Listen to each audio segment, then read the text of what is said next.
District. So actually பேசிக்காக நான் படித்தது வந்து இப்போ நீங்கள் நிறைய பேர் பேரண்ட்ஸ் தான் வந்திருக்கீங்க. நான் வந்து அன்மேரிடு. ஆக்சுவலி எங்கள் வீட்டில் வந்து நல்லா படித்தா நல்ல வேலைக்கு போகலாம் அப்படிங்கிறது ஒரு கான்செப்ட். பட் நல்லா படித்து கவர்மெண்ட் வேலைக்கு போகணும், அதான் எல்லா பேரண்ட்ஸோட ஆசை. ஸோ எங்கள் வீட்டில் அதே மாதிரி தான் நானும் கவர்மெண்ட் ஸ்டூடெண்ட் தான். தேனி மெடிக்கல் காலேஜில் தான் 4 years நர்சிங் படித்தேன். அவங்க எதிர்பார்த்த மாதிரி கவர்மெண்ட்டில் படித்தேன். பட் அவங்க எதிர்பார்த்த மாதிரி கவர்மெண்ட் ஜாபும் எனக்கு கிடைச்சது. பட் எப்போ கிடைச்சது அப்படின்னா டூ லேட். நான் வந்து படித்து முடிச்சதுக்கப்புறம் வெளியில் வந்து ஒரு 10 daysலேயே வந்து மதுரை மீனாட்சி மிஷினில் வந்து ஒர்க் பண்ணிட்டேன். என்ன ரீசன் அப்படின்னா எங்கள் வீட்டில் வந்து நாங்கள் புவர் ஃபேமிலி தான். நானும் அக்கா மட்டும். அக்கா மேரிடு, நான் அன்மேரிடு. ஸோ அக்கா மேரிட் அப்படின்னா வீட்டில் கொஞ்சம் கமிட்மெண்ட்டு. ஸோ அந்த ரீசனால நான் வந்து 10 daysலேயே ஒர்க் போயிட்டேன். ஸோ அந்த மாதிரி டைமிங்கில் தான் எனக்கு இந்த வெஸ்டிஜ் வாய்ப்பு கிடைச்சது.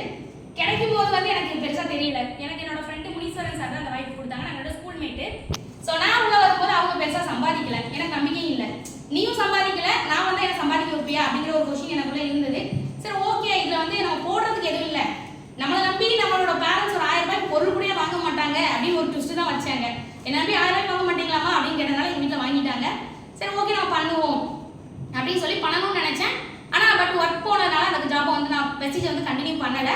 பட் எனக்கு வந்து அந்த மீனாட்சி மிஷினில் ஒரு 6 months ஒர்க் பண்ணியிருந்தேன். அதுக்கப்புறம் நான் ஒர்க்கை கண்டினியூ பண்ண முடியாத ஒரு சுச்சுவேஷன். அந்த டைமிங்கில் தான் வீட்டில் சும்மா தானே இருக்கும், எதையோ ஒன்று பண்ணுறதுக்கு வெஸ்டிஜை பண்ணுவோம், ட்ரை பண்ணி பார்க்கலாமே அப்படின்னு சொல்லி ஒரு ட்ரையலாக தான் நான் வெஸ்டிஜை எடுத்தேன். ஸோ நான் உள்ளே வந்ததுக்கப்புறம் ஒரு குழந்தை மாதிரி மார்க்கெட்டிங்னால என்னென்னு எனக்கு தெரியாது. நான் படித்த ஃபீல்டு வேறு, பட் வந்த ஃபீல்டு வேறு. ஸோ என்னோட லீடர்ஸ் எல்லாம் சொல்லியிருந்தாங்க ஒரு 6 months இந்த பிஸ்னஸை வந்து நீங்கள் கண்டினியூவாக பண்ணாலே நீங்கள் ஏர்ன் பண்ணலாம் அப்படின்னு சொல்லியிருந்தாங்க. நான் 6 months தொடர்ச்சியாக பண்ணேன். 200 ரூபாயில் என்னோட இன்கம் ஸ்டார்ட் ஆச்சு. அவங்க சொன்ன மாதிரி 6வது மாதம் என்னோட வருமானம் வந்து 10,000 ரூபா வந்துருச்சு. ஸோ அதுக்கப்புறம் தான் வந்து எனக்குள்ள ஒரு நம்பிக்கை வந்தது. ஓகே நம்ம தொடர்ச்சியாக பண்ணால் பணம் வரும் அப்படிங்கிறத நான் ஃபீல் பண்ணேன். பட் ஆனால் வீட்டில் வந்து பெருசாக சப்போர்ட் கிடையாது. நீ படிச்சிருக்க, கவர்மெண்ட் ஜாப் வந்தால் நீ கவர்மெண்ட் ஜாப் தான் போகணும் அப்படிங்கிற ஒரு கண்டிஷன் வச்சுருந்தாங்க.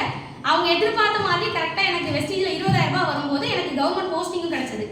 அந்த டைமிங்கில் வீட்டில் சொல்லியிருந்தேன் போஸ்டிங் வந்திருக்கு, நான் என்ன பண்ணுறது அப்படின்னு கேட்கும்போது நான் எங்கள் அப்பாவுக்கு வந்து நான் கவர்மெண்ட் ஜாப் போகணும், அம்மாவுக்கு வந்து நீ ஃப்ரீடமாக என்ன இருக்கியோ அதை பண்ணிக்கோ அப்படின்னு அவங்க தான் சப்போர்ட் கொடுத்தாங்க. ஸோ அந்த டைமிங்கில் நான் அம்மா கிட்ட மட்டும் தான் சொல்லியிருந்தேன் இந்த மாதிரி லெட்ரு வந்திருக்கு என்ன பண்ணுறதுன்னு.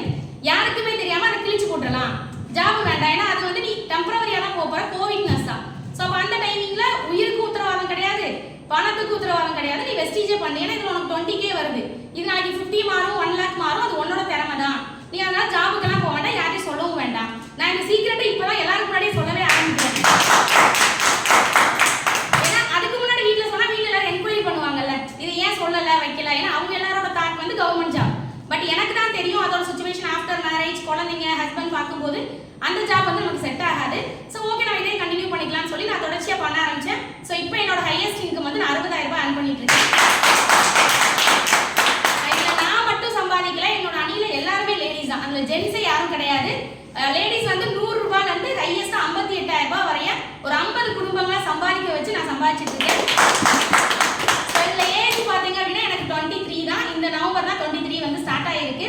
ஸோ இந்த பிஸ்னஸ்க்கு வந்து ஏஜ், ஆண், பெண் அப்படிங்கிற மாதிரி எந்த ஒரு பாகுபாடும் கிடையாது. யார் சம்பாதிக்கலாம் நினைக்கிறாங்களோ அவங்க எல்லாருமே சம்பாதிக்கலாம். ஸோ நீங்கள் எல்லாருமே இந்த தொழில் வாய்ப்பை தொடர்ச்சி எடுத்து பண்ணுங்க. ஏன்னா நான் இதில் 1 ரூபாய் முதலீடு போடாமல் அந்த தொழிலை இப்போ வரை கிட்டத்தட்ட ஒரு 13 லட்சம் ரூபாய்க்கு மேலே நான்